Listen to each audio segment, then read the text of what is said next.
Okay. We're live. I will call to order this regular meeting of the Waste Reduction District of Monroe County Citizens Advisory Committee. This is the third Thursday of October, October 17th, 2024 at 5:30 p.m. Will the vice chair please call roll? Yes, John Arnold, Present. Matt Austin, Present. Bill Goins, Present. Brad Lucas, Here. Paul White, Joseph Buenia. I am also present, so we do have a quorum. Okay, thank you.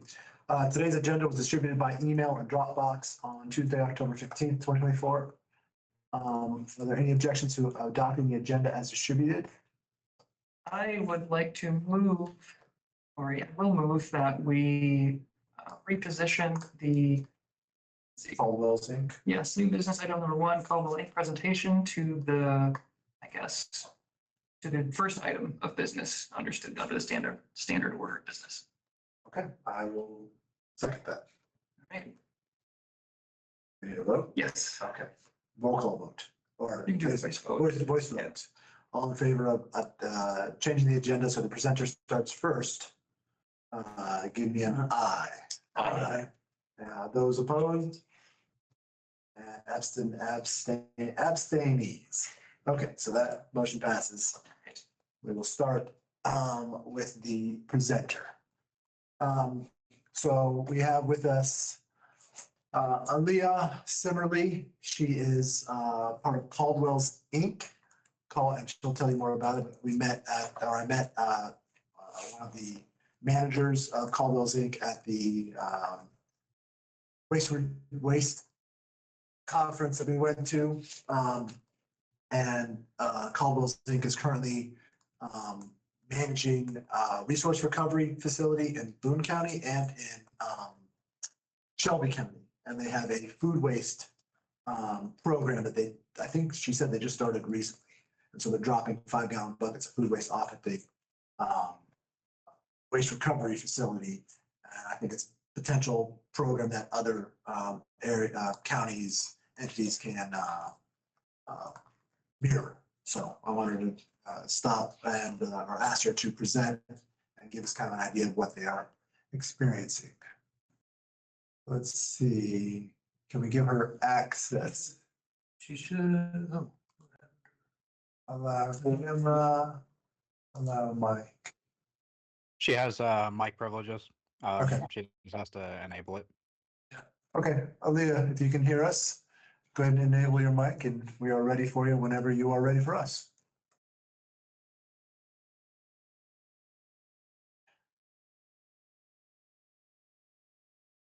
Did you tell her we might move her to the front of these? Yeah, I did. I forgot to confirm this and work for her. I'm just gonna change her permissions and then see if it'll work now. Okay.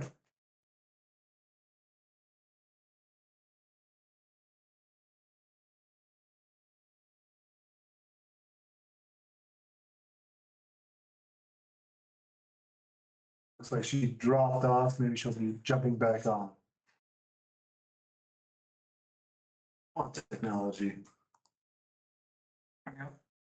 Okay, is this working now? Perfect. Okay, I'm at our transfer station in Shelbyville. I had 2 meetings this evening, so I'm like, from one hot spot to the other, so I apologize. So first off, I want to say thank you guys for letting us have the opportunity to kind of look into Monroe County and how we can help you guys out. As he was saying, yes, we do service Boone County. We operate a transfer station there. We own it. And then we also operate the Shelby County transfer, both their recycle facility and their transfer station here. So I briefly did a PowerPoint presentation just to tell you guys a little bit more about what we do and then what we can offer you a couple options to come down there. So we can kind of get started. Hopefully there's no more Wi-Fi issues and we can kind of move forward. How does that sound? Perfect. Yep. So let's see. I'm usually a lot faster if I'm at my desk or at my house, so I apologize. I don't have my 2 screens going, so I'm a little thrown off here, but we'll make it work. Okay. It's great that you have Wi-Fi at the transfer station. I'm actually on my hotspot, so we actually have a beautiful facility here. So if you guys are ever in the area or haven't toured this, we are so lucky down here. So, okay, let's see if we can do it this way. Okay, can you guys see my screen yet? Yeah. I'll make this one bigger and I will make you guys small so I can still see everyone and we'll make it work. Because it doesn't love the presentation. So I will start to tell you that Cowell family has been in business for well over 60 years. So we sit out Jordan's family, his grandpa moved to Indiana to start farming in 1946. In 1960, he went from farming to road work. So when they started farming, they found all of this asphalt and kind of how it started. So they started in the trucking business and then they went into the landfill business. They were pretty much offered a permit to open the landfill here in Morristown, which is in Shelby County, for $50 back then. So it was great. In 1995, they started. Can you guys hear me or am I talking too fast? Holler at me if I'm moving too fast. Okay. So in 1995, they started just not focusing on MSW. They went into recycling. So they opened a recycling facility on that landfill. And they also started recycling pre and post consumer food waste there in industrial filter cakes. Then that's when Jordan started helping out as a young kid. You can see him as a little kid there growing up in the landfill. So his first job was just to pick up the trash around there, wash the trucks, and then he just moved up in roles there. So by the end of it, he was managing the whole facility alongside his dad. In 2017, they decided to sell CGS to Advanced Disposal. And then Jordan was the lucky one that got to stay on board there and be a part of that process. Let's see if I can put it in Teams now, since it's kind of slowly going. You guys look like it. I cannot believe I'm having this many issues with technology today. It's okay. It happens. Backwards here. So in 2017, outdoor advances for prayers well that started up Cottonwood Inc. So in 2019, he became a part of Cottonwood Inc. and he is now founder and president of it. So our kind of services that we offer, we do a ton of semi-hauling from trailers to dump trailers. We have transfer station trash and tipper trailers all around Central Indiana. We work along waste management, Exway, and we're good partners together. We do van trailers as well, so that's something that is increasing some of our other organic divisions that we have. We also have roll-off hauling in containers, so we have anywhere from 10 to 20-yard containers. We bought out Boone County Resource Recovery in February, so we took over there, which gave us access to about 500 more containers there. And we also do self-contained and receiver boxes as well when it comes to roll-off hauling. We also have another side of our company, Cottonwood Environmental, so they are able to haul haz waste in addition to give us access to their vac tanker and their vac trucks. So that's kind of another option that we have. They are on site here at the Shelby County Transfer Station and help facilitate the hazardous waste here, which is where Matt met Jason last week. So not only do we offer the rental of those containers, we also sell those. We have a really good relationship with our vendor, so we have the availability and the opportunity to work alongside them and sell those outright instead of having to charge our customers rent. So kind of our big focus, which is what we're doing today, is to discuss our organics division. So our organics is our fastest growing side of our company. The company is listed here, from Poet to Waste Management to Bunge to Walmart. I'm sure you guys have heard about Covana, which is the new ReWorld, that's the incinerator. in Indianapolis.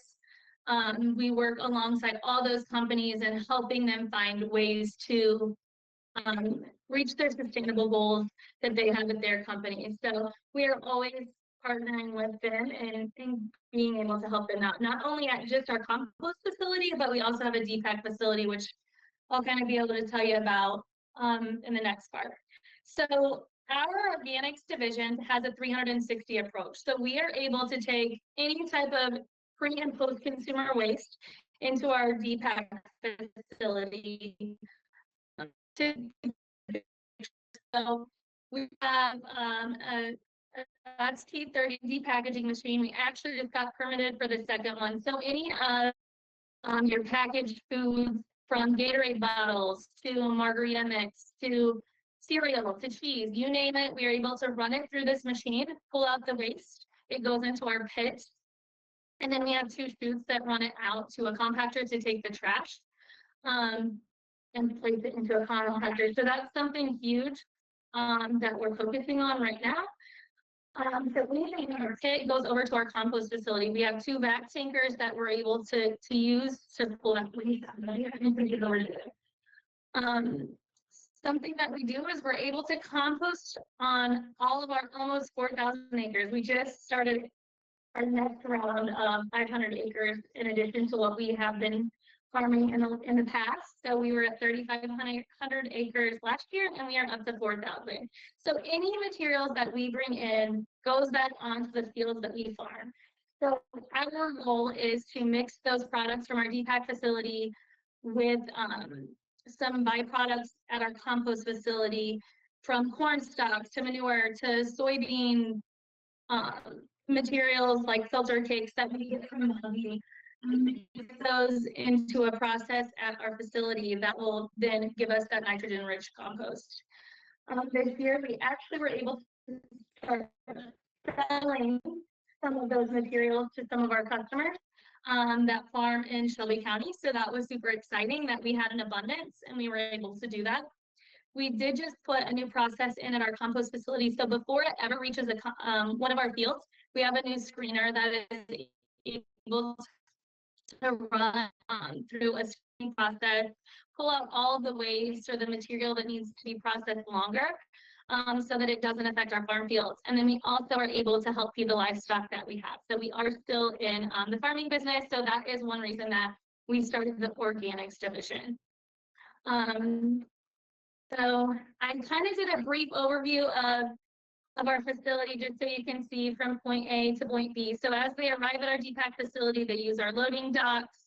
We're able to unload those there. So we have access to between 89 semis and roll-off trucks that service central Indiana every day. So we have trucks that go to Wisconsin every day. We have some that go to Michigan every day. We have a Murfreesboro, Tennessee run that we do every day. So I want to make sure you guys understand that this is a super important part of our business and that we take pride in our service. So we have trained people that operate our forklifts over there. We also have scales that are able to weigh stuff in and out. So if you guys are not interested in bringing your compost materials, we can also help with other items that you guys have.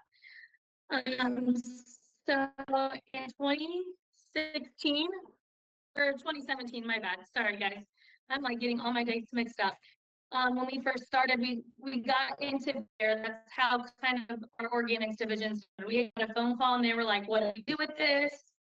And we were able to help them offload that. So the whole warehouse that we have went through the machine and we were able to take care of those needs. So that's just a brief overview of kind of where we're at. I will skip forward to what I prepped for you guys.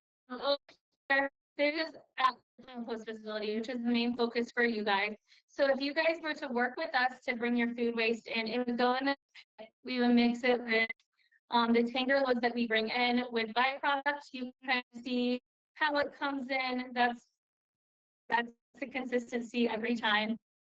And then we mix it and turn it in these wooden rows. So we put concrete pads in 3 years ago.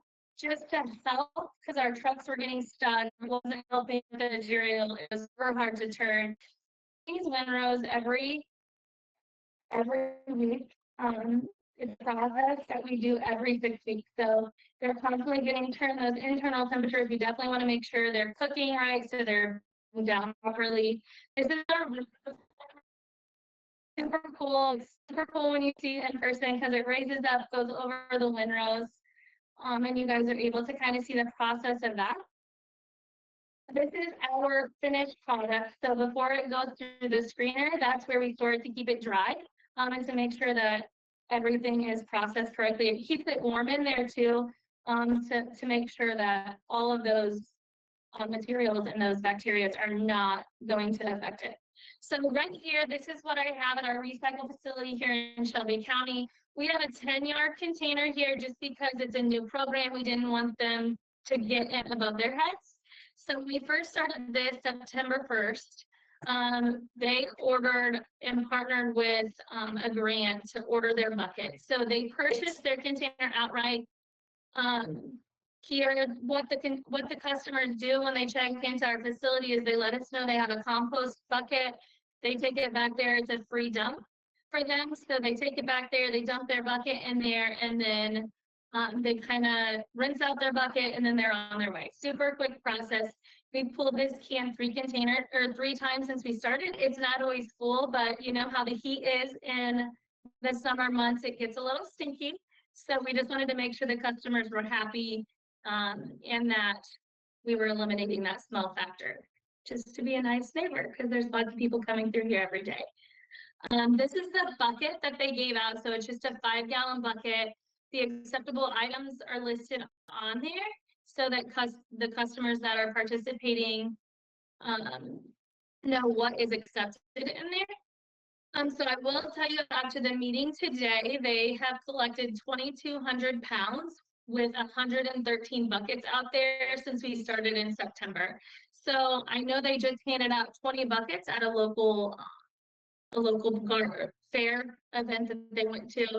They called it the garden event. So they have all kinds of vendors set up and they were passing out buckets there. And I worked here last week because we switched our processing for our incoming customers. So I know at least 10 customers came in last week when I was working down here. So I know it is constantly improving. So, and people are wanting to get involved. So what I did for you guys is I went ahead and put an offer together based on the containers, if you guys were to rent those from us or to buy them. So for delivery, I know it sounds pricey, but we're a little bit of ways. What we do is we just do the time times our normal rate that we do. This is what we do for every facility that we work with. So we have a delivery fee of that initial container, and then each time we haul it. I didn't know if you guys were going to do one container at one facility or if you were doing them at all 5 locations. So I kind of priced it that way.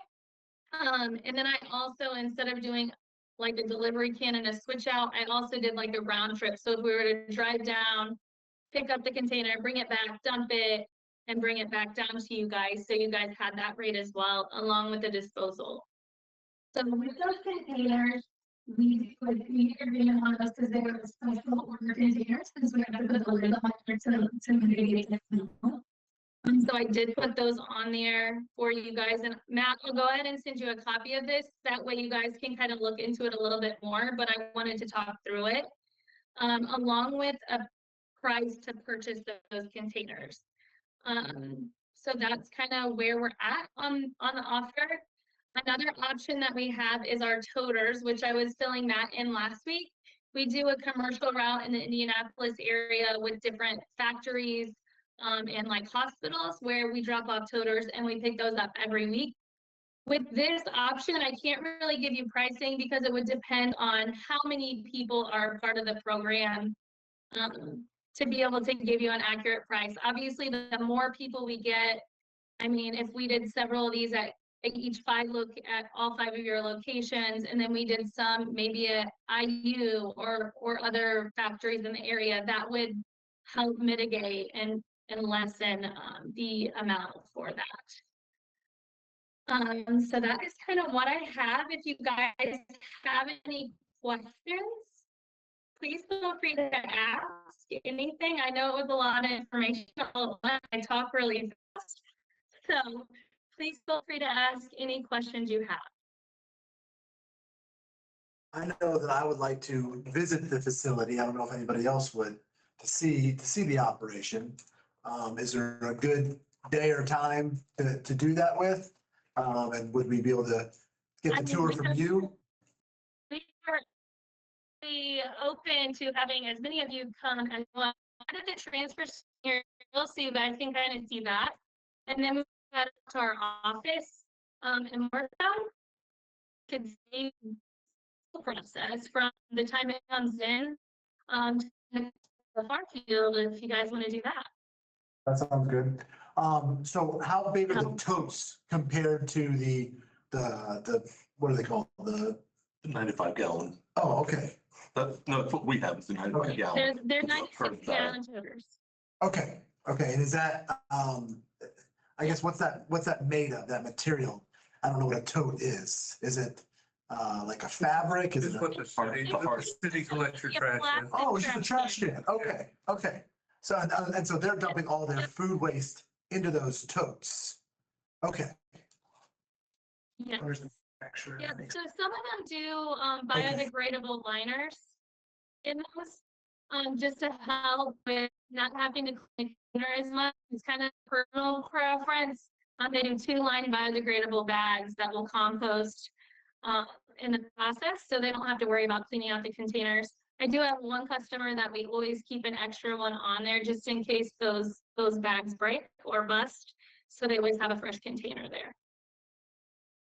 So, yeah. Okay, so it'd be the tote or the much larger container, The roll-off the mug. roll-off. So it'd be a roll-off either at the waste reduction district's recycling center on South Walnut, or you could have totes at individual businesses.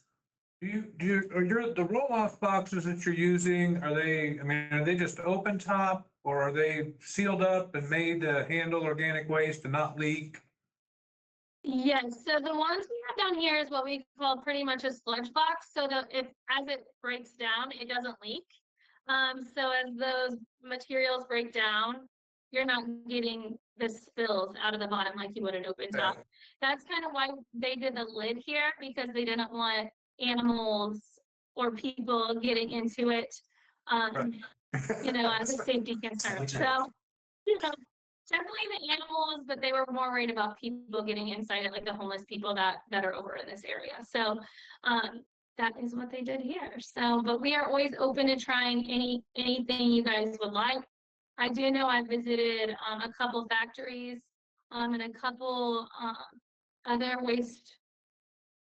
counties, I should say, that have different drop-off spots, but they have issues with trash going in those toters. So they place different ones around the community, and the goal of it was to be compost, but they get mixed trash loads in there. So if you have them based at your facility, that should help with that process. And when it comes to food waste, meat, bones, you take it all that. So I'll send the PowerPoint presentation to Matt so he can share it with you guys if that's okay. Sure. So meat doesn't tend to break down as well. It's super smelly. So some people prefer not to allow meat in their food waste.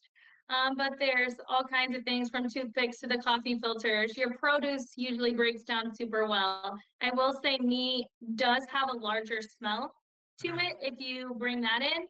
So if you guys are wanting to limit the smell, I would say to limit the meat intake that you bring in. But you would take it. Your facility We can would take manage. it, yeah, absolutely. Okay, yeah. Absolutely, yep. Are you guys thinking a weekly pickup? Are you thinking monthly, or just pretty open to any type of option? Right now, any type of option. I don't know that we're that far into our thought process to be looking at schedules like that and stuff. And, Okay, yeah, and a lot of it would, that would probably be something that, if we got something up and running, would be tweaked as the program moved forward, because, depending on the site or which sites we had containers at, some are going to fill up faster than others. Absolutely. So I will say, when we started here, the first week we had 5 containers out. And I mean, in 2 months, we're at 113. And I know Matt mentioned you guys had about 1,000 people participating last time. So that's super great. Are you guys looking at doing a grant to get those buckets, or were those items you think you would buy outright or have your customers buy? We haven't really even discussed that. There's plenty of grants out there that we could apply for to get that done. We might even ask Earth Keepers if we could buy their old buckets off of them, because they have a whole stack. So, but that's not something we've really even discussed as to that portion of the process. This is really just the initial information gathering, because we are looking for options for food waste. And I was just so happy to find that there's someone somewhat close that's actually doing a program where people can just dump their food waste. So that's really where we're at. Yes, it's super great, and people love it. They love to be a part of the Keep Earth Clean, right? Keeping Right. stuff out of the landfill and just doing the best we can. So I will send you guys over the presentation and Okay. the quote. That way you guys can look at it. If you need me to work on numbers, let me know and I can see what I can do. Obviously, it's just initial offer. And like I said, the toters, until we know how many locations we have, it's kind of hard to get that out there to you, but we would love to explore that option. Okay. I will go ahead and tell you guys, I'm working on another project with Knauf. I don't know if you guys know much about Knauf with glass recycling. Do you guys do any glass recycling at your facility? Yeah, all our facilities will accept glass, and it currently goes to Rumpke's new facility that they just opened here in Monroe County a couple of years ago. Okay. Okay, I just know we partner with them and they help pay for that. So that's something that we could explore too. If you guys are willing to explore another glass recycler as well. They use that to make the insulation here in Shelbyville. So I wanted to make sure I shared that option with you guys. So I will get those sent over to you guys unless you guys have any more questions for me today.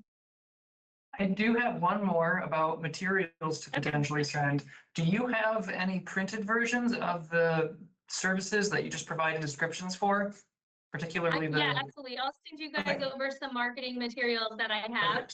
That way you guys can see that as well. Great, thank you. Yeah, absolutely. Thank you very much, Leah. We're very grateful for your Absolutely. presentation and your time. Absolutely. Thank you guys so much. Hopefully we can figure something out and you guys can come down and see our facility. Sounds great. Thank you. Thank you. Thank you. Okay, let's see. No more questions for Leah. Any discussions on that? I noticed, Brad, you were nodding your head. Did you see any potential possibilities for NCCSC? Yeah, I mean, I think seems like they're a big enough corporation and expanding even. So definitely interested in getting some more information. Okay. Did she say, is the actual compost facility in the Shelbyville area? Yeah. So they've got turn rows and they're taking all the different materials, putting that together and then putting those rows and turning it. Yeah, And it's then all all that same goes size into- as the landfill Yeah. that they have. Yeah, that being the case, that, setting up something that, the larger quantities we can haul, the better. Yeah. That's a haul. That's not gonna be a quick, cheap transportation cost. Originally, Jason just quoted me $140 an hour and it would take an hour and a half to get, 3 hours round trip. Round trip. And Well, a half an hour loading and unloading, so it'd be about Yeah. 4 hours, that'd be about $560 if that number's correct. And then he said $35 a ton.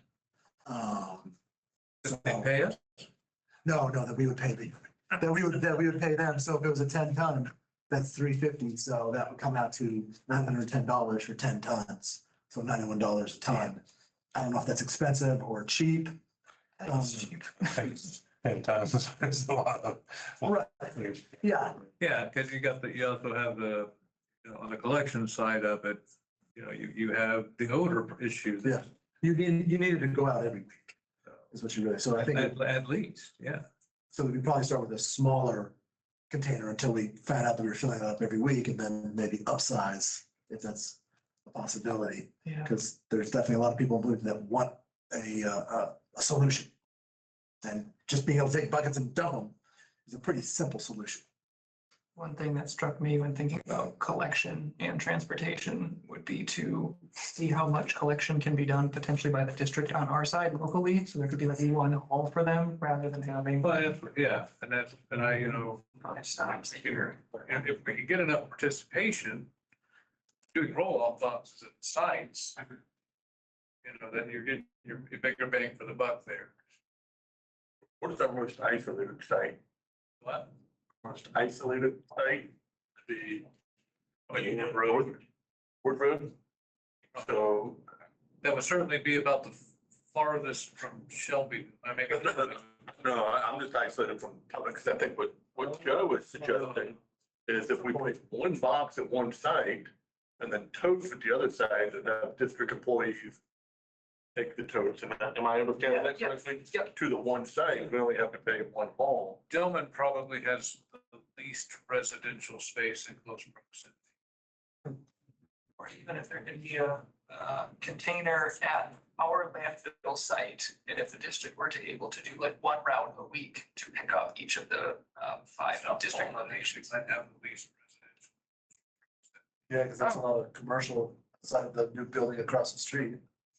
But yeah, at least that would reduce the amount of in-town time and hauling costs. And then would also, you could isolate one location with the majority of food waste and maybe. You know, and the other thing we could look at doing would be, you know, whether it's South Walnut or you set the larger container at one site and do totes at all the other sites, and then we can go, we even have our own tote. We can swap out the totes and bring them and consolidate them in that larger container. Yeah, they're gonna collect a lot more.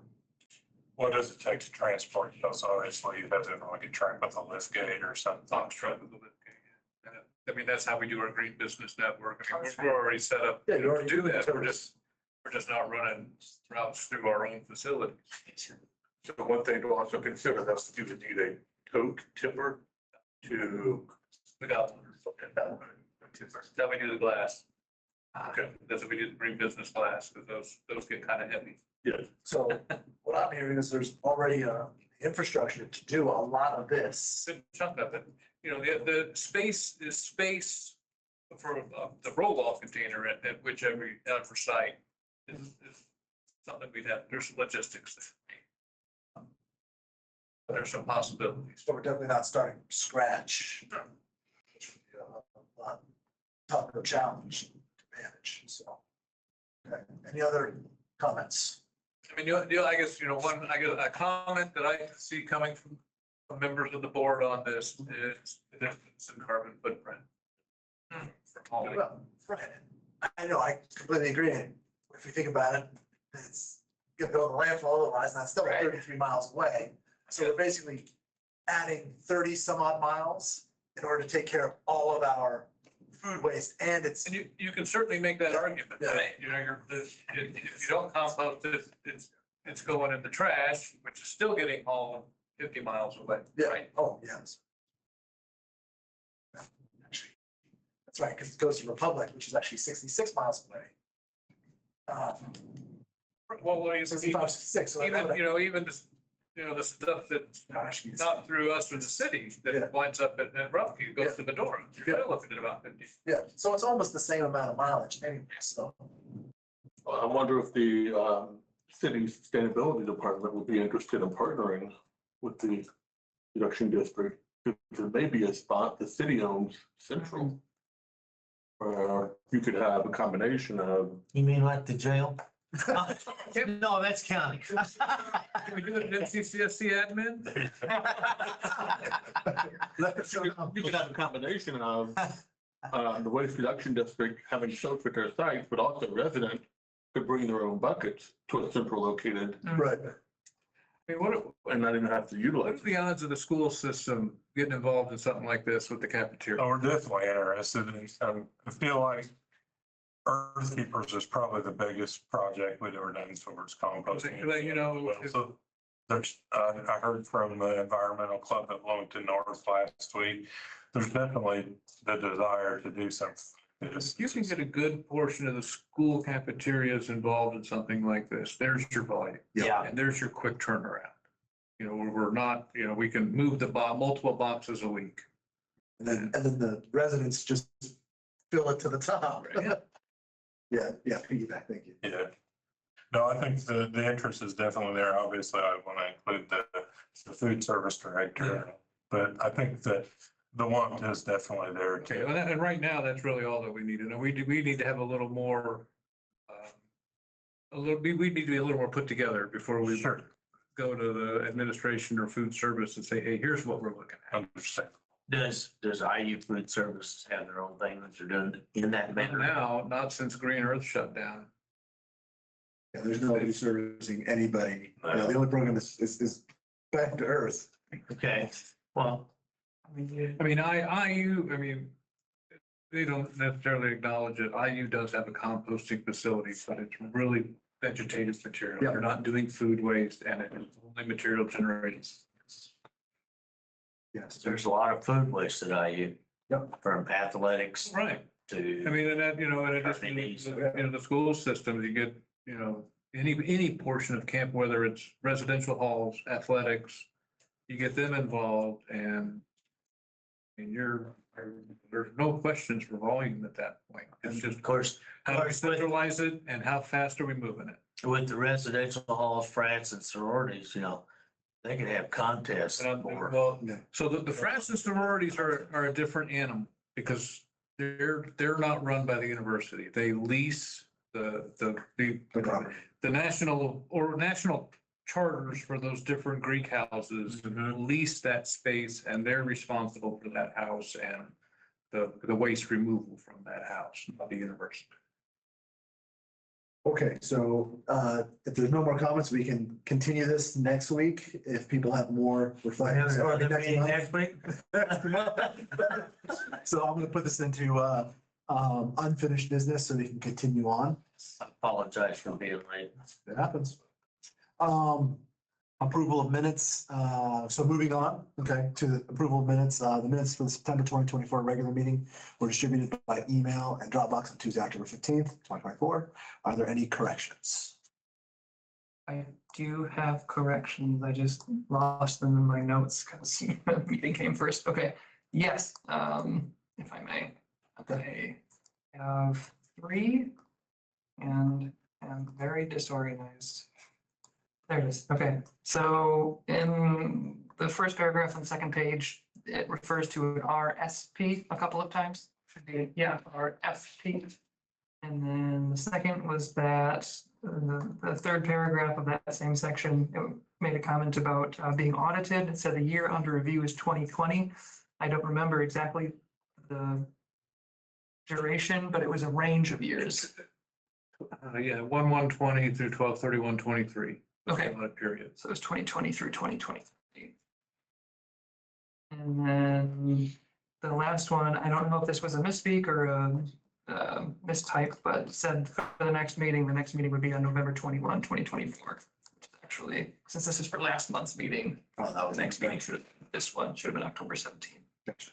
But I don't know which was actually said. I didn't review it, but I just noticed that. So those are my corrections.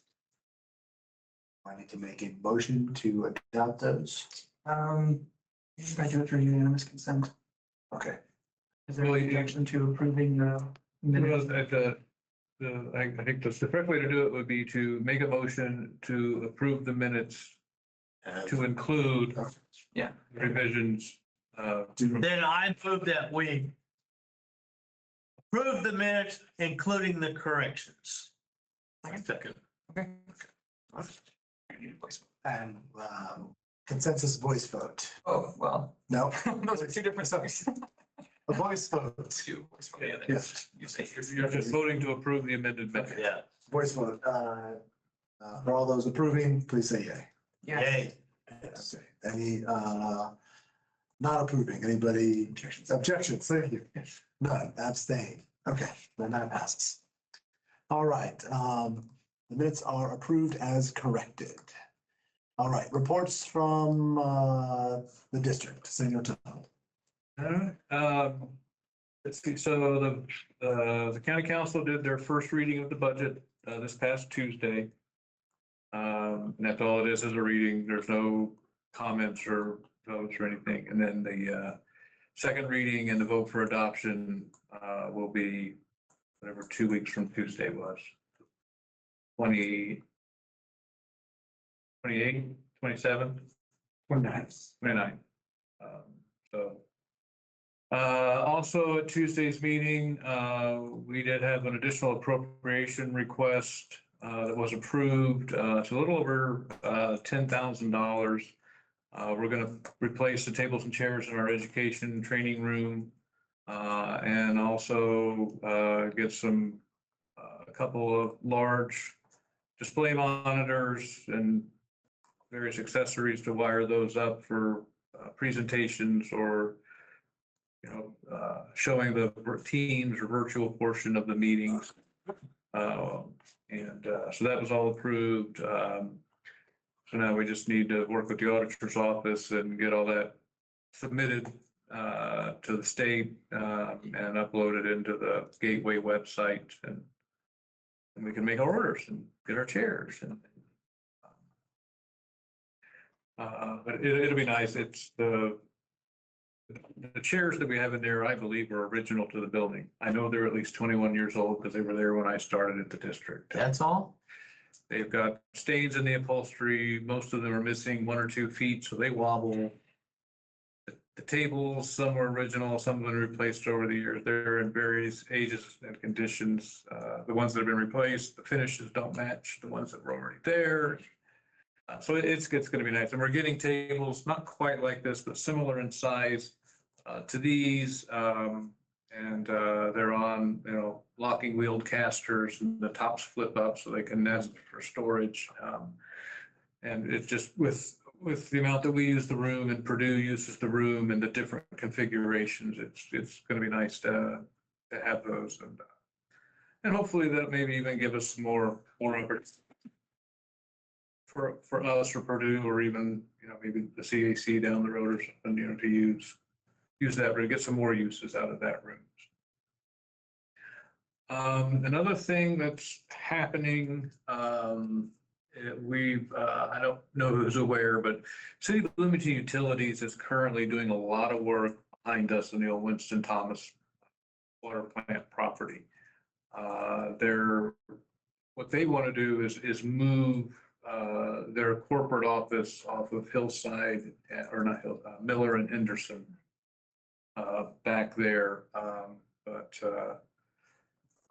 in the process of doing that, we've started some talks with them, and they seem agreeable to us acquiring some additional land behind our recycling center. We had a surveyor come in and stake out what we proposed. They were agreeable to that. And it's unfortunately not exactly a straight line because the parcels themselves aren't straight lines, but well, I guess to back up a little bit. One thing that came out in them starting their project was that we discovered that we actually have an encroachment on their property that has to have been there since '96 when the thing was built.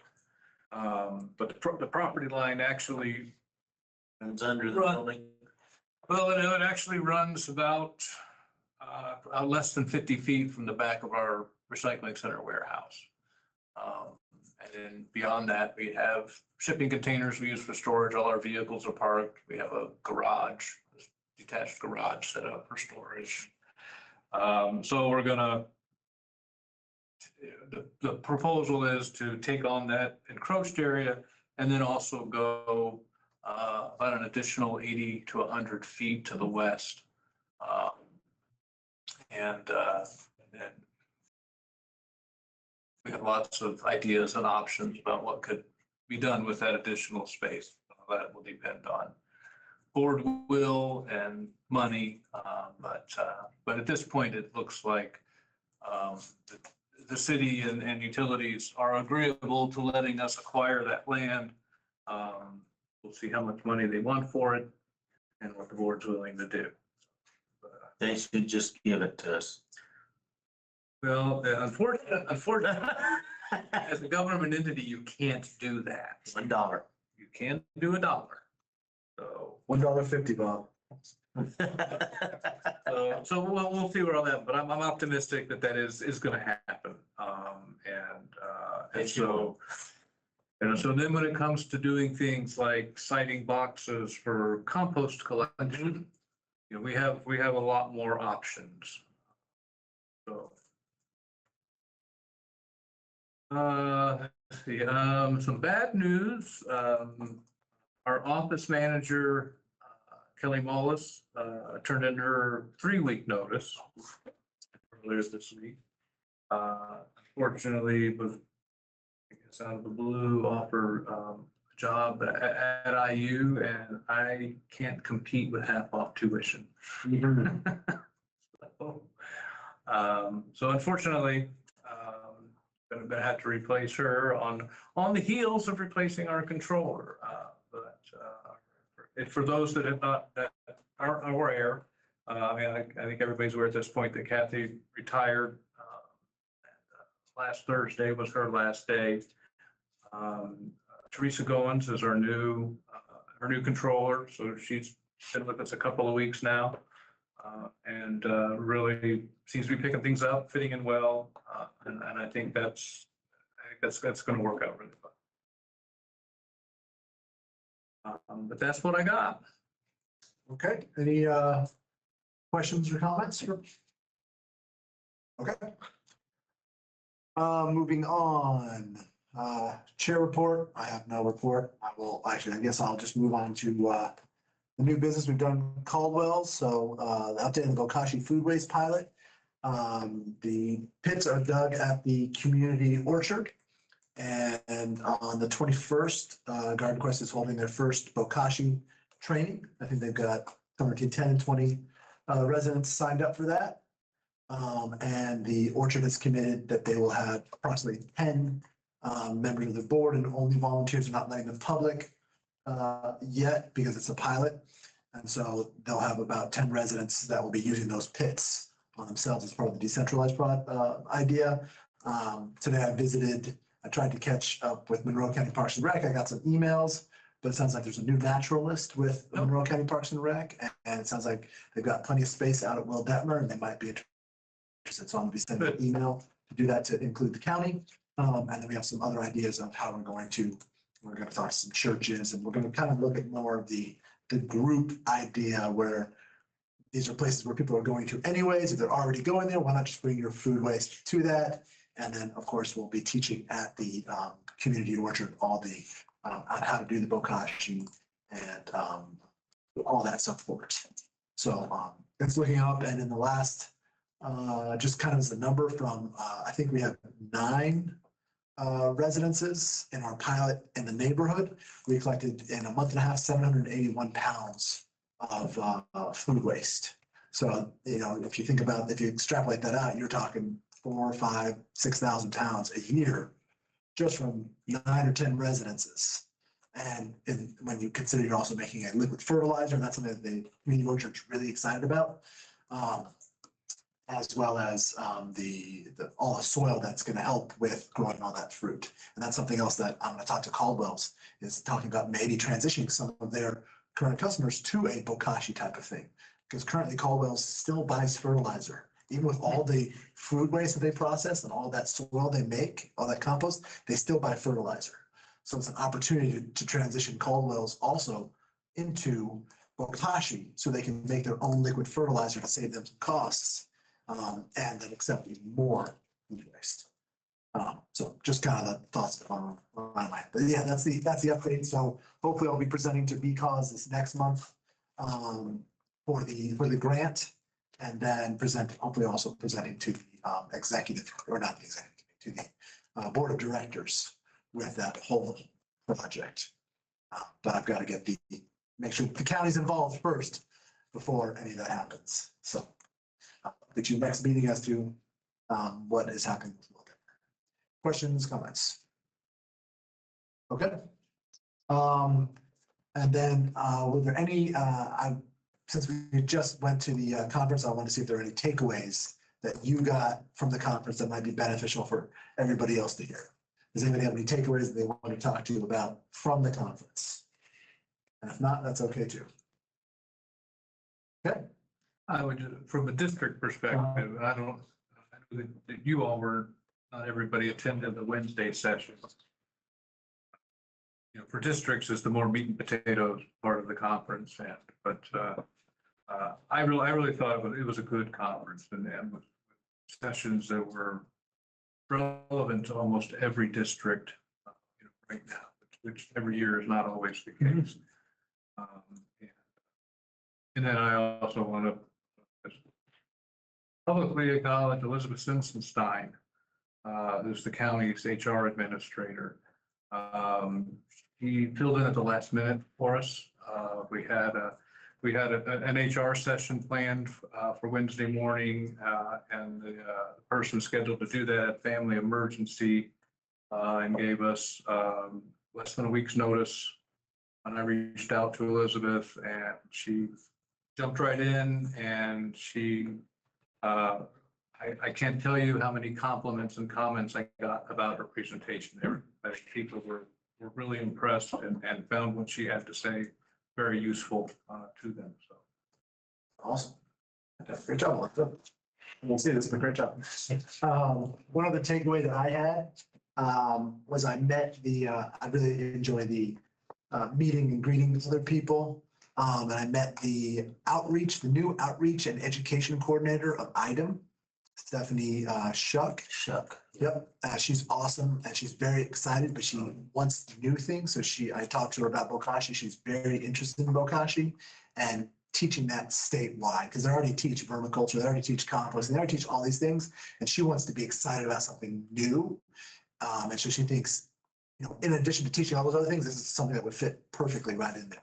So hopefully we can get more momentum statewide with that, which would make it easier to also get more momentum in the city. And just, you know, knowing that came from the CAC, and that's just gonna, I feel like maybe build more goodwill or who cares? It's just, we're getting more food waste from the landfill back into people's, to growing more food. So I'm excited about that possibility and seeing what we can do there. Any other takeaways? Yes, so for me, I had two main takeaways. The first is that it's an Indiana-wide issue. There's not enough diversion. There's not enough, obviously, the composting or recycling. Nearly every district we spoke with has the same issue of getting the message out and getting a robust recycling program. We're actually, it seems like Bloomington is ahead of most other districts, and Bloomington is not a knock on Bloomington, but they're behind much of the rest of the nation as far as recycling and diversion, but we're still way ahead of these other markets.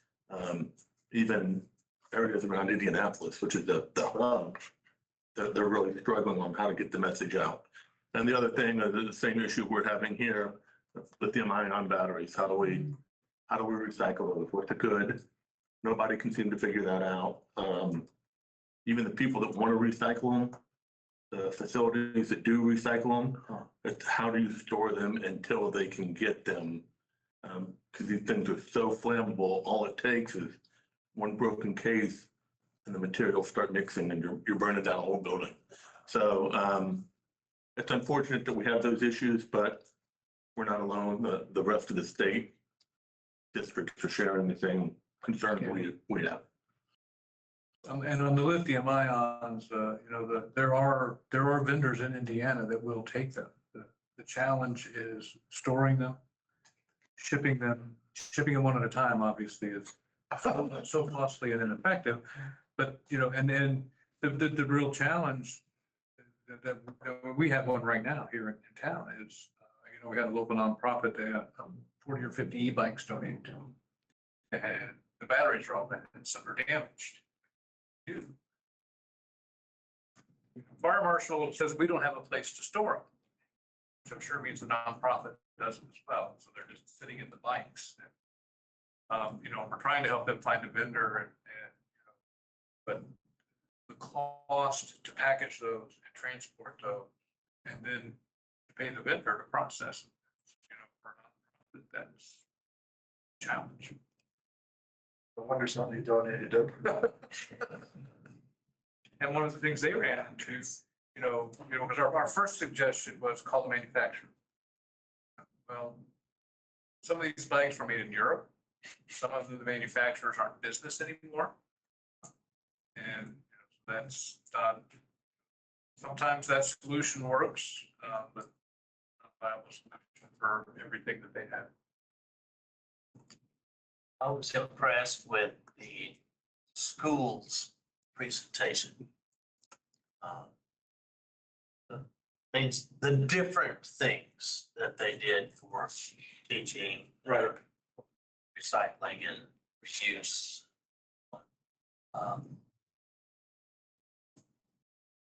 We could implement some of that if we haven't already. Right.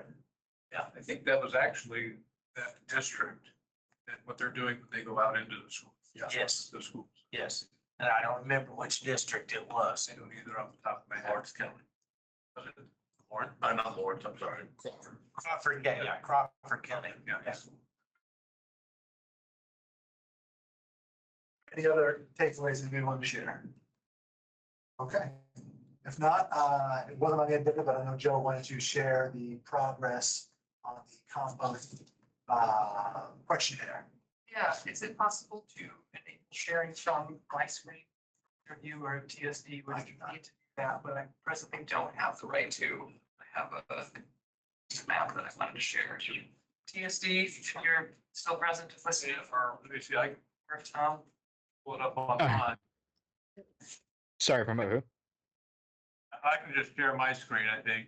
I have a different map Oh, of what okay. is there. Um, So if I could have sharing enabled for the Joe W attendee.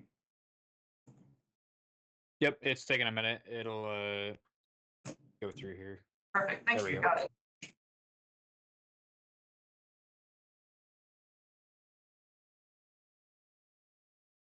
There it is. Very nice. Okay, so in brief, this is a follow-up on the organics task force community composting questionnaire, exploring the potential of neighborhood network composting concept, where basically those who are already composting can accept food waste from neighbors who would like to have their food composted but don't compost themselves. And so we have had a survey distributed to the I can never remember what CONA stands for, the Community of Neighborhood Associations, maybe? The right letters anyway. Yeah. So distributed to CONA and then also hosted on the district's website. And I know Matt's been out promoting it in a few different areas. And so we've had over 140 responses so far. Of those, 92 indicate some degree of interest in the program, either because they're already composting, which are the blue marks. They're interested in composting, which are the yellow ones. And they're interested in having their food composted, but not doing it themselves, or I guess interested in the drop off. Those are the orange ones. So you can see we have a pretty wide response, including one that I think is actually out of county. But I'm also not sure about all of the addresses. Are the purple ones, aren't there pins that identify people said they would host the compost site? So all of those that are blue are ones that are already composting and would accept. Oh, and what, okay, so the Yeah. blue ones are ones that we'd be willing to accept from. Yes. Okay. So anybody who is not interested in accepting from neighbors is not shown in any way. Okay. So the one's at the Tibetan Mongolian Cultural Center? That one is not, it is north of it. Okay, But the purple ones are actually multifamily dwellings. Okay. So those could be potential candidates for the Back to Earth program. Fantastic. because I'm south of it. Oh, But yeah, thank you to those present who also completed the questionnaire. And so, yeah, basically what we have already with just this sort of initial first few weeks of responses, there's I guess, 11 matches of neighbors within the desired range who could connect somebody who wants to have their food composted, somebody who is composting it. So I think it looks promising, and I think it would be a heavy lift to maintain this concept of a program in its current format of just like people sending in their address and their interest, and then like on our end, trying to connect it all. But I think there is potential for some sort of app or online tool that could serve as just like a distributed. Facilitator. Yeah, exactly. Go here, find the person that's closest to you. Exactly. Contact them and work it out yourself. So we're gonna keep on distributing information and flyers to get more input, but I think it's worth maybe early stage considering sort of what that might look like or what threshold we want to achieve before we would take action on it. So that's all for now. We'll probably have some another 100 responses by our next meeting ideally, but yeah, I mean, I would just add, the task force next meeting is scheduled for Monday. yes. And obviously we'll, review all of this and in my mind, I look at the map and I think there's potentially a couple of pilot opportunities already out of the responses that we have. Yeah, so we'll be discussing that soon. Just wanted to make the CAC aware of its status. Any other comments and questions? Okay. Public comment, each member of the public will have 4 minutes to speak. Please indicate you desire to comment by raise your hand and Teams function or tapping. You'll be called on in order to request to be received. Don't see anybody for public comment. So we'll move on. Next, reminder, next regular meetings, Thursday, November 21st, 2024 at 5:30 PM. Here in Showers Building, room 100B. And if there is no objection to this meeting, we will adjourn. Seeing no objection, the meeting is adjourned. Good job, folks. It's a lot of meat and potatoes in this one. Where are those?